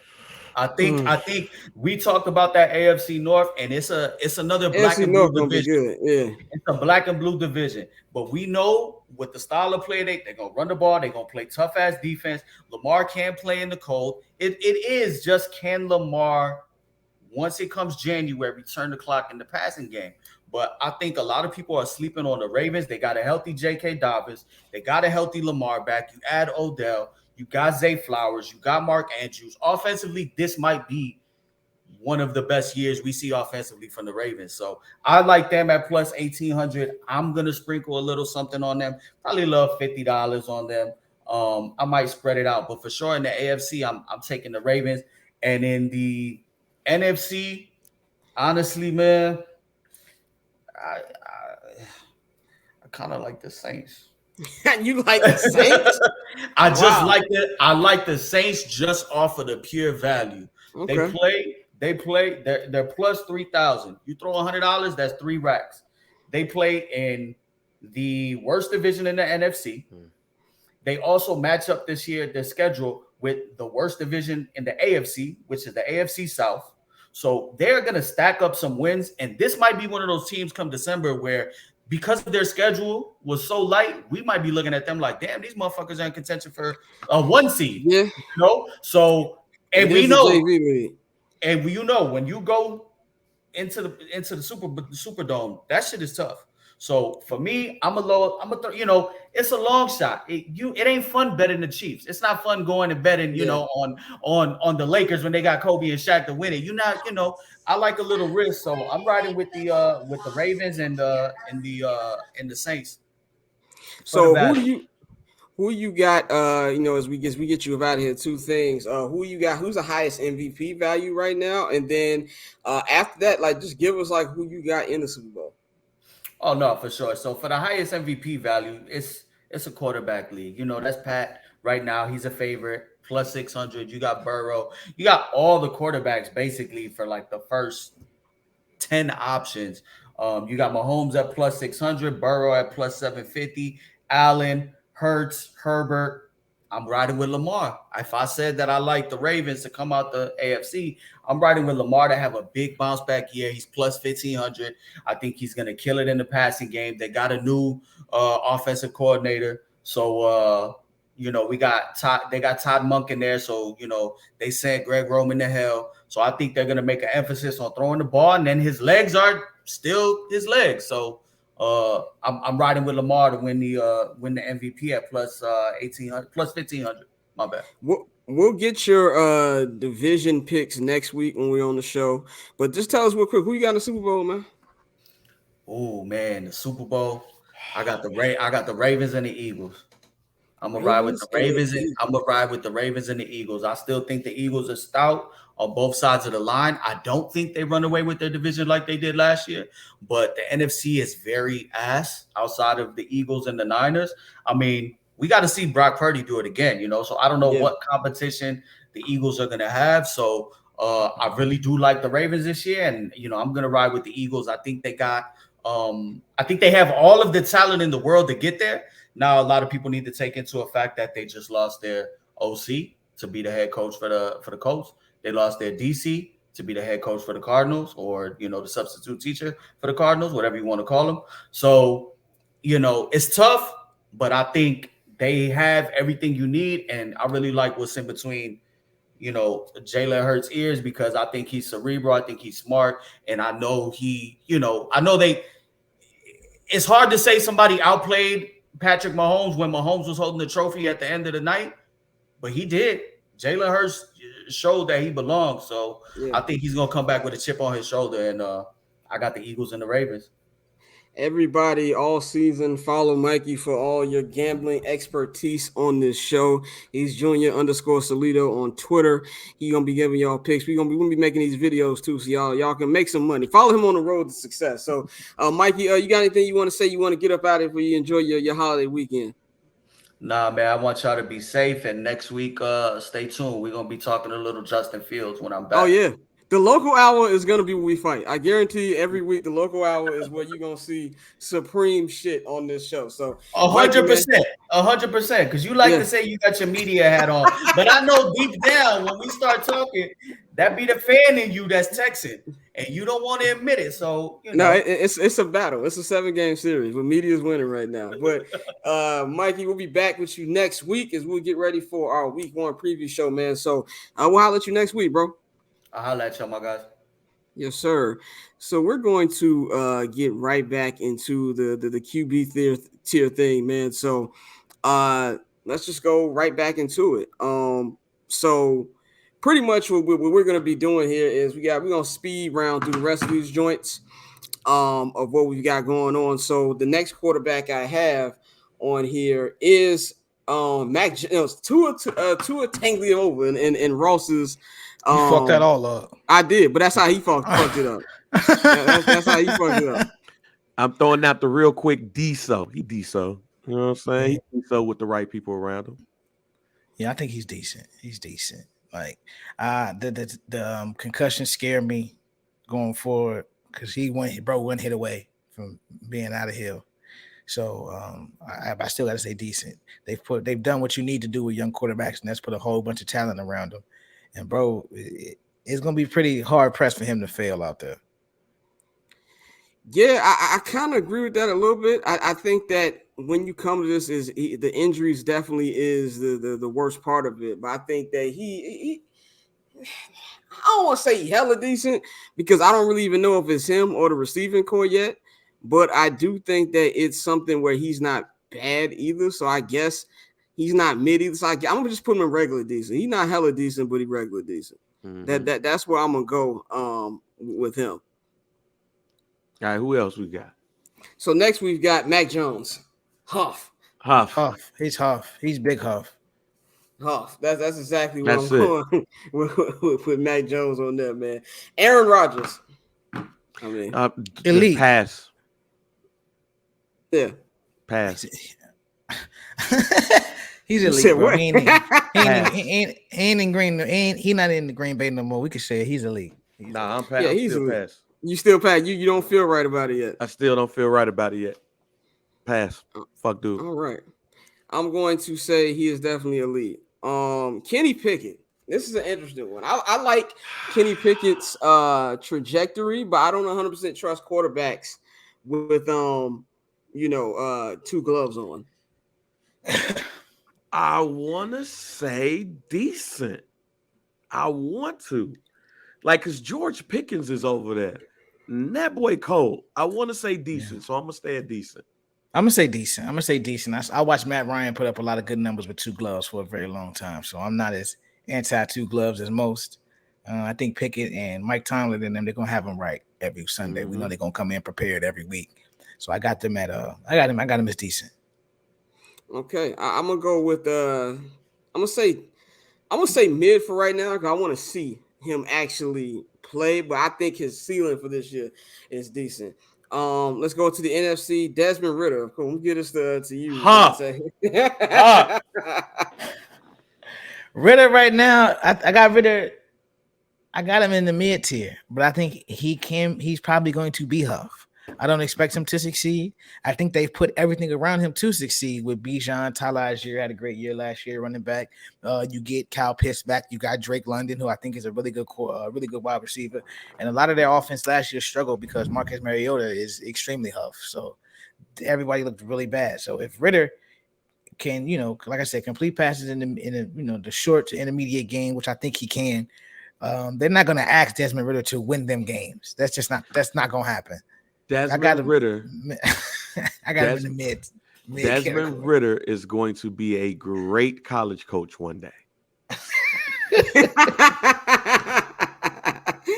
I mean, I'm with you. I'm going right back to Cincinnati, huh? Yeah, I think he's gonna be Huff, man. Like I think he's gonna be Huff. There's no ifs, ands, or buts for me with Desmond Ridder. Arizona Cardinals. We just gonna put y'all ain't low. Y'all ain't low. That's all I'm gonna say about the Arizona Cardinals. Y'all are not low. Y'all not fooling anybody. Hey, hella decent. Their quarterback is hella decent. Caleb Williams is hella decent. He's gonna have a hella decent year. Matter of fact, no. Caleb Williams is elite. So yes, that's where I'm going. Their quarterback in 2024 is elite today. I hope Joshua Dobbs is like fake decent, so they can like be screwed out of a couple wins. That's what I'm hoping. Like the Utah Jazz in the NBA when everybody thought they was gonna be Huff. And they wasn't. That's what I'm with it, man. Bryce Young. I think he's gonna be decent. I think Bryce got everything you want in the past except for height. He I don't think that him getting hurt is as big of a threat as people think, simply because even though he's not an explosive athlete, he will get out the way and get down. He's not gonna sit there and just get smashed in the pocket all day.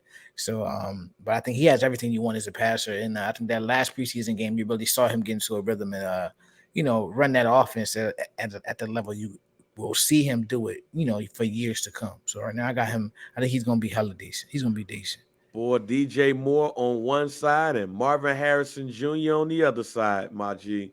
I pray he Huff his shit. All right. So I'm gonna go Huff so we could get that 1 through 3 pick and have Marvin Harrison Jr.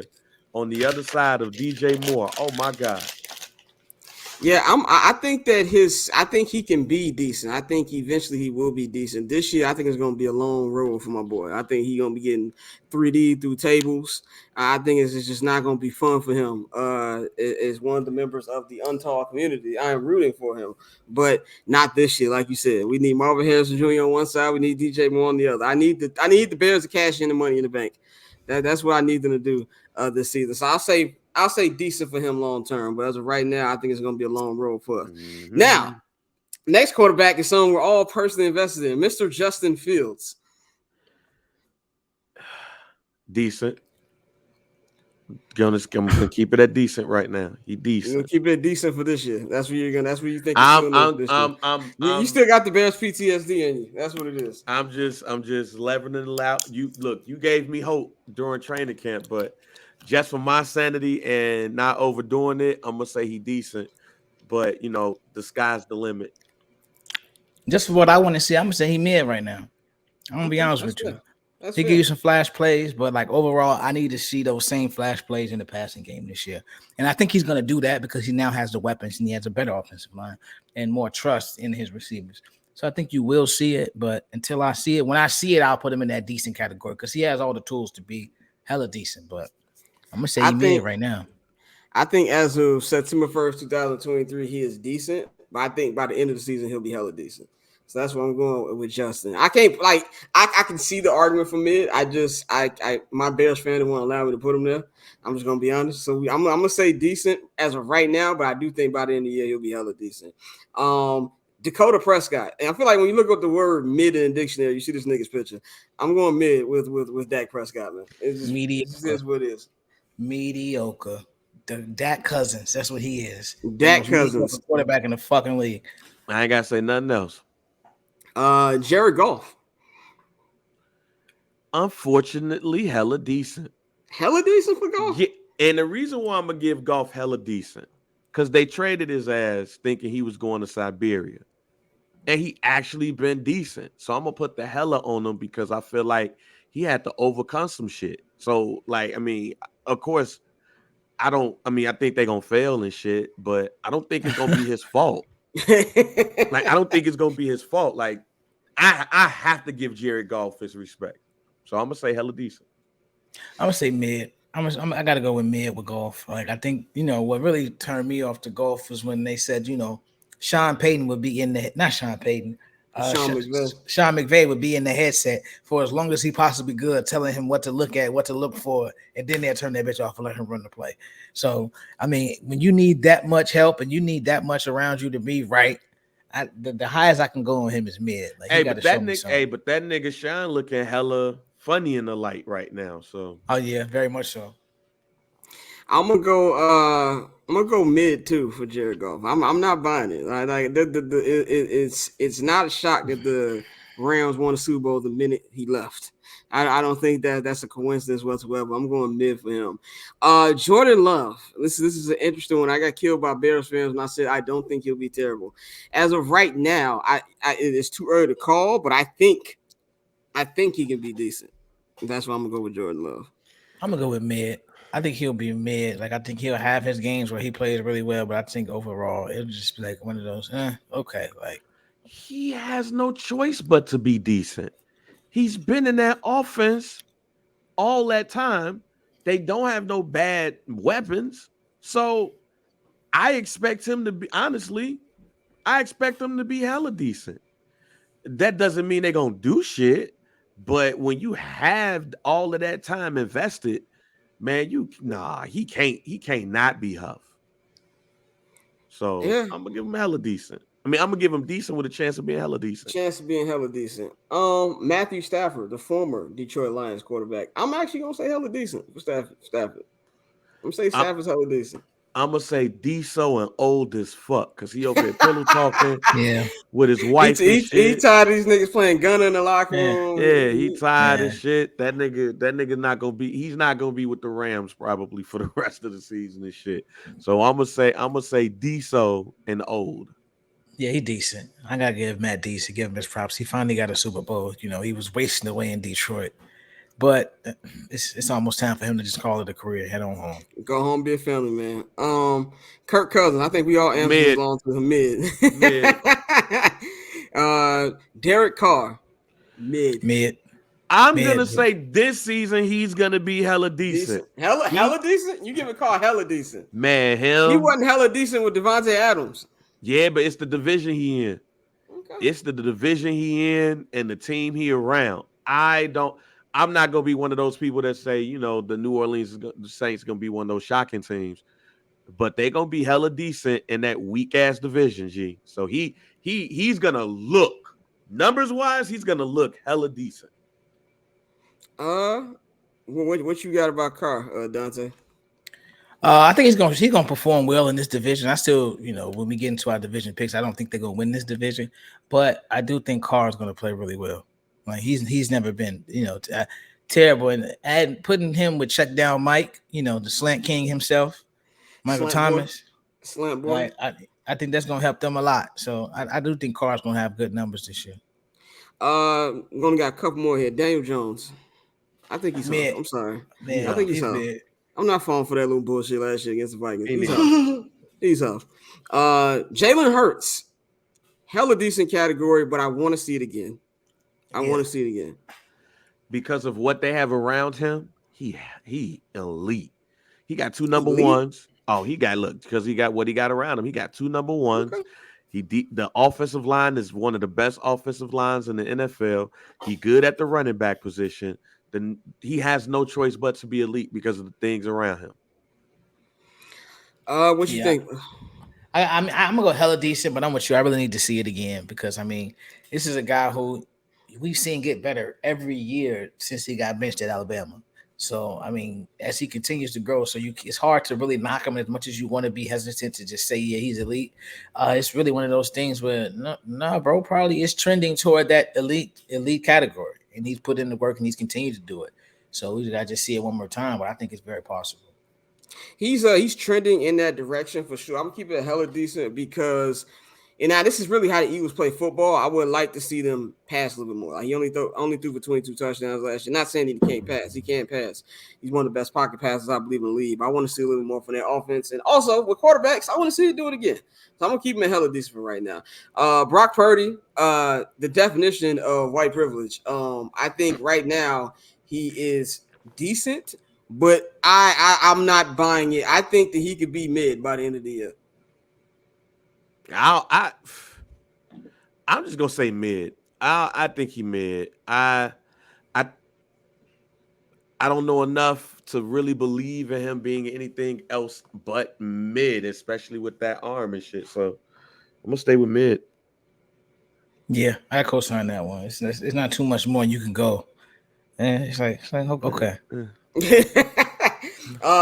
Geno Smith. Hella decent, actually. Decent for Geno? Hella decent because them coaches, fam.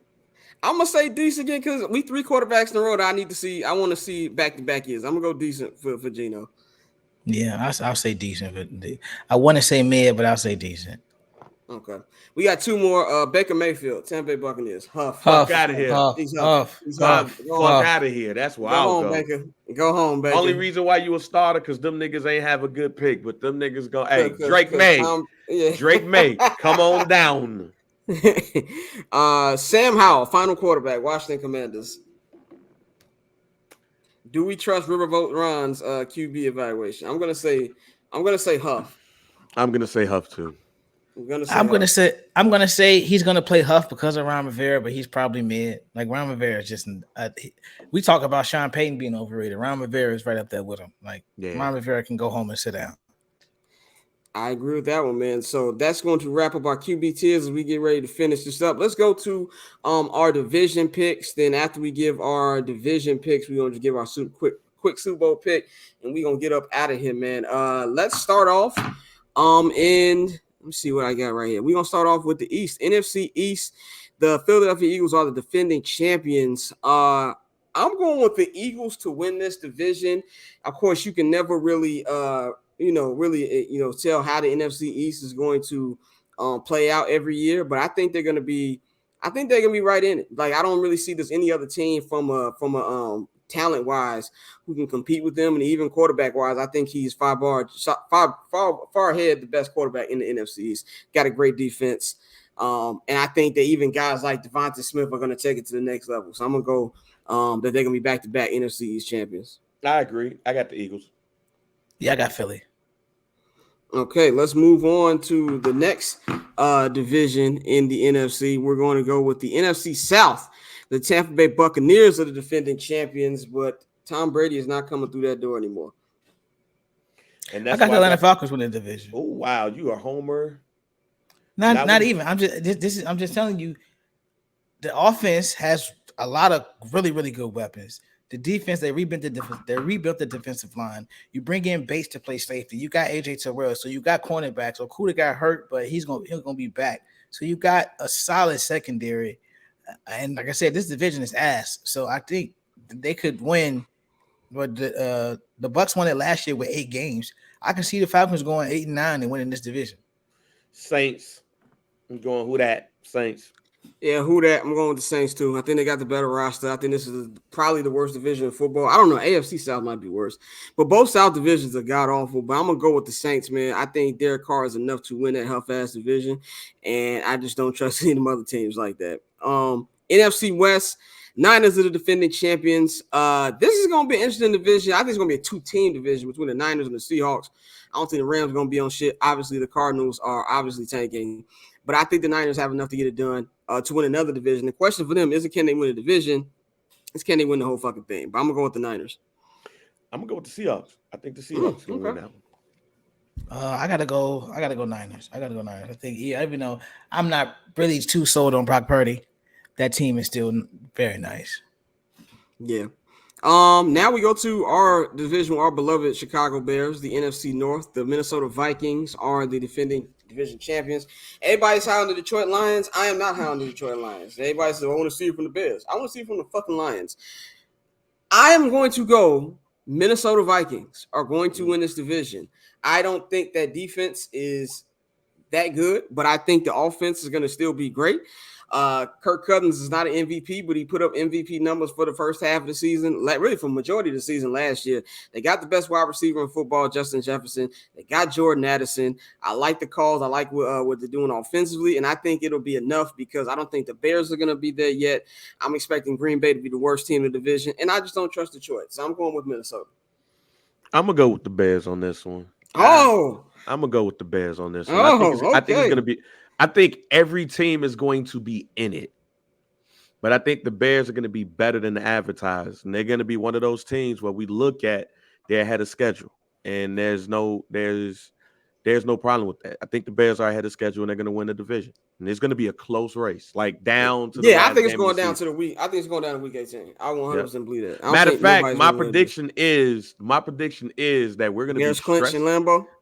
I think we're going to be stressed the fuck out. Because I believe that the last game of the season, Bears-Packers, will decide the NFC North crown. That'd be fun season if that's the case. I actually agree with Bang. I think the Bears are going to win this division because I think Justin Fields is going to take that leap that we expect him to take. And I've been thinking this for about a month and a half. I understand all the hype around Detroit, but again, like you said, it is the Lions at the end of the day. So I think it's going to be a battle for the division, but I think the Bears are going to take it because I think Justin Fields is going to take that leap as a passer that we expect. And I think a lot of that falls on Getz as a play caller as well. But I think we're going to see both of them really grow and have amazing seasons. Well, I hope both of y'all are right, man. NFC wild card. These are 3 guys I got. I'm gonna go Cowboys. Gonna grab a wild card spot. I think the Seahawks will grab a wild card spot, and I think the Lions will grab a wild card spot in the NFC. Who y'all got? I got Dallas. Getting the wild card spot. Dallas, Green Bay. You got Green Bay getting one. Okay. Yeah. Damn. I want to Dallas, Green Bay, and the Giants. Okay. Yeah, I got Saints, Giants, Seahawks. Saints, Giants, Seahawks. Okay. As you see, I ain't got San Francisco making the playoffs. Them may not play. That means that fucking Shanahan needs to get fucking fired. And I'm waiting for that day because he's one of the most over. We talk about Sean Payton, nigga. That nigga's overrated. But let's move on to the AFC, man. AFC East, the Bills are defending champions. This is gonna be a goddamn good division. Bills, Jets, Dolphins, Patriots. I'm actually changing my pick. Actually, Courtney actually taught me how to pick. I originally had Bills. I can't believe I'm saying this. I'm going with the Jets. I'm going with the Jets to win the AFCs. Jets, Jets. Yeah, I wanted to pick the Dolphins, but the Ramsey injury and then the other injury to the other cornerback, I'm going to go with Aaron Rodgers. You know, and Tua's going to miss like 5 games. Yeah, I can finally say things I've never said about Aaron Rodgers. Hell of a quarterback. What can I say? AFC South. I mean, Jaguars, man. Like, Jaguars. What are we doing? What are we doing? Yeah. Jacksonville Jaguars. It's gonna be a good year for Trev. So, AFC West, Chiefs defending champions. Of course, we got the Raiders, Broncos, and Chargers. I'm rolling with 15. G. Like I'm rolling with 15 till the wheel fall off. Chiefs. Yeah, Chiefs. Yeah, Chiefs. No discussion here, man. Final division, AFC North. This is gonna be a brawl, man. I think this is another one. I think both North divisions come down to the last week. Bengals defending division champions. You got the Ravens, you got the Browns, and the Steelers. Man, I want to go Ravens, especially because we don't know if Joe Burrow is going to be healthy. But I can't go against my man Joey B. Man, I'm going with the Bengals again. Ravens. I'm going Ravens, bro. Yep, Ravens. Y'all on the Raven flock. Y'all rolling high. Ravens. Ravens. I think Zay and Odell finna light that bitch up. I truly believe it. That's going to be fun to see, man. I'm definitely interested to see how that's going to go. So let's go to our AFC wild cards, man. I'm going to go with Bills, Ravens, Chargers are my 3 wild card winners. I got the Bills, the Bengals, and the Chargers for mine. I got Bills, Bengals, and I'm going to go Titans. Titans? Who's even throwing the football over there? It don't matter. I think with Henry and Hopkins, I think DeAndre still got enough left in the tank, but he'll find a way to get open for a good old Tannehill. So I got them squeaking in that last wild card spot. Okay, I like that. So the Chargers head coach is an idiot, so I can't pick them to do anything. I'm not gonna lie to you. Like it's tough for me to pick them because I'm a fan of the going forward on 4th down, but he just does a lot of dumb shit. So like he puts them in a position to fail a lot. I agree with that. I can't. I don't know if I'm gonna go all the way with the Titans, but I think you bring good points up with the Chargers. Super Bowl. Who we got in the Super Bowl? Who's gonna be in Vegas? This is gonna be the nastiest Super Bowl of all time. I got Eagles Jets, bro. I agree with Mikey's Super Bowl pick. I think Eagles Jets is gonna be the Super Bowl. It's gonna be a slobber knocker. I got the Eagles versus the Jacksonville Jaguars. Okay, you real high on them niggas. Nigga, I think let me give you my hot take out right now. Trevor Lawrence for MVP. Trevor Lawrence for MVP. And Calvin Ridley is going to burn these niggas for suspending him. So yeah, I got. I forgot about Ridley. Yeah, man, but nah, I got Trevor Lawrence for MVP and Jacksonville Jaguars versus the Eagles. Okay, the Doug Peterson Super Bowl. I'm gonna be cliche here, man, just because I'm not creative whatsoever. I think we're gonna have a rematch.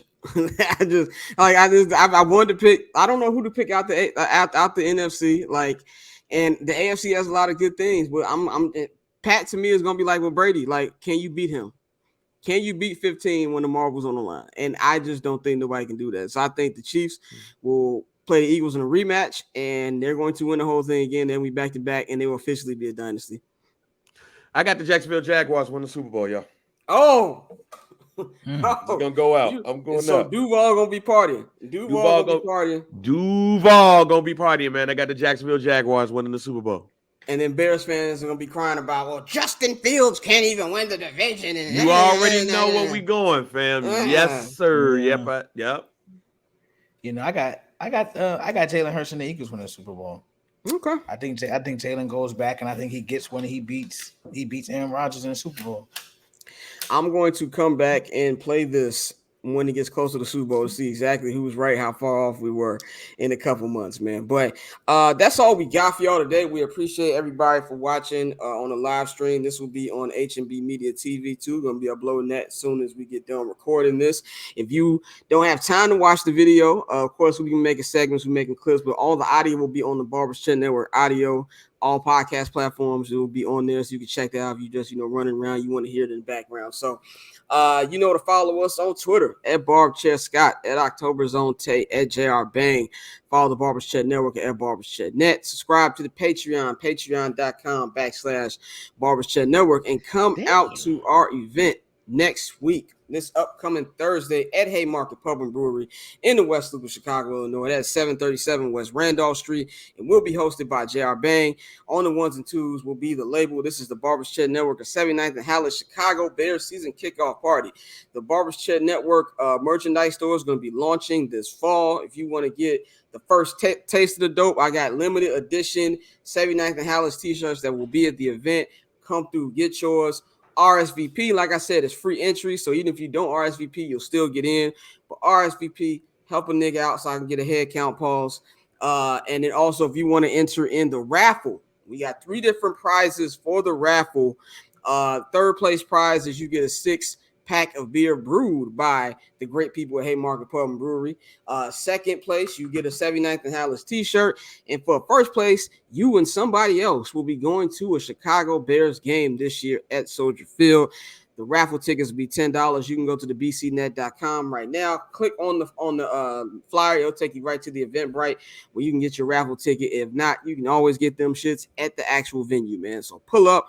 Hope to see y'all at the event. Y'all pulled up for the last 2 events we've had. So before we get up out of here, Bang, Dante, anything y'all want to tell us before we get up out of here? We good to go. No, man, other than what you just said, man, shouts out to Stephen A. Smith for being as petty as he wants to be, because Front Office Sports announced the numbers for Undisputed and First Take, and Undisputed numbers actually dwindled throughout the week. So it started off at like 140 plus, and then now it by the end of the week it went down to 78,000. So, hey, man. I wouldn't know anything about that because I don't have fucking ESPN anymore because Disney and Spectrum in a battle with the hoes. Get your shit together, all right? Like I can't. I need to wake up to this shit, man. Like get it together, man. But Dante, anything you gotta say before we get up out of here? Yeah, bro. Y'all catch me all your baseball content at MLBBro.com. Just remember, I don't write the headlines. I don't pick a lot of the shit. Bro, so it's not me. It's not me. We got like I you with Brave posting. And hopefully another great run. Definitely. We'll be back next Friday. No show on Monday because it's Labor Day weekend. We'll be back. It's gonna be a battle of who's the least hungover between the 3 of us up here right now. Who's gonna be the least hungover from the event the night before? So tune in. We'll be back. The whole squad will be back next week. So we appreciate everybody. We up out of here, man. Getting paper on these player haters, old news, money on the other line, so I'm not gonna hold you. Money on the other line, so I'm not gonna.